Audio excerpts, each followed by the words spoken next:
Сложно представить себе современный магазин без ценников. Привычный кусочек бумаги с цифрами помогает ориентироваться в ассортименте, экономит время как покупателю, так и продавцу. Однако многие нерадивые торговцы продолжают продавать бесценный товар. Везде поставят цены, чтобы стояли. 80 рублей там примерно стоит там киви столько-то, там айва столько-то стоит, там виноград столько-то. Напишите эти цены. В Ингушском Роспотребнадзоре говорят, жалобы от покупателей на товар без цены появляются все чаще. Особенно грешат этим продавцы овощей и фруктов. Видимо, здесь действует негласное правило, что на базаре нужно торговаться. Но это вовсе не оправдание. Отсутствие ценника – серьезное нарушение закона. Ты на одну цену рассчитываешь, ценник жлахтать от ахтукнах жалуются, хотя бы ценник от меня хак язык от и она аденды. А тахан его ценник лахтать сохлучи, да я вот скрыть жвачь, вот сага, если один раз предупредили, второй раз предупредили, наказывайте ее. Покупатель имеет право выбрать товар, ориентируясь на его цену и свой кошелек. Но, видимо, многие продавцы об этом благополучно забывают или вовсе не знают. Как следствие, меняется только расположение фруктово-овощных павильонов.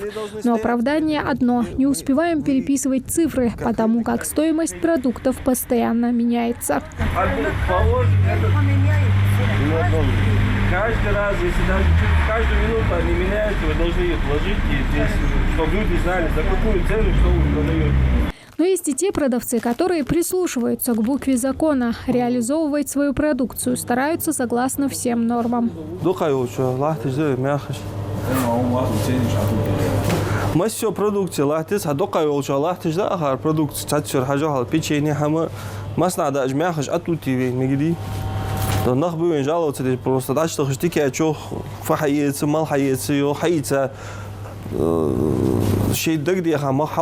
Многие продавцы после разъяснительной беседы спешат тут же наклеить ценники на товар, потому что перспектива быть наказанным рублем никого не прельщает. И штрафы в ради, уверяют местные власти. Пока этот рейд носит только предупредительный характер. За отсутствие ценников здесь там зависит от того, что ты там ИП, юридическое лицо или простое физическое лицо. Там начинается от 1000 рублей и до 10 тысяч рублей. Эти штрафные санкции, да, там могут накладываться и даваться предписания на устранение нарушений. Уже в дальнейшем, если человек не справляется, этот материал уже мы передаем в мировые судебные участки, и уже в судебном порядке будет рассматриваться их вопрос. Если права нарушены, покупатели имеют право обратиться в администрацию магазинов и торговых точек или же проинформировать о фактах нарушения прав потребителей в управление Роспотребнадзора. Тамара Хашагульгова, Магомед Дидигов, Новости 24.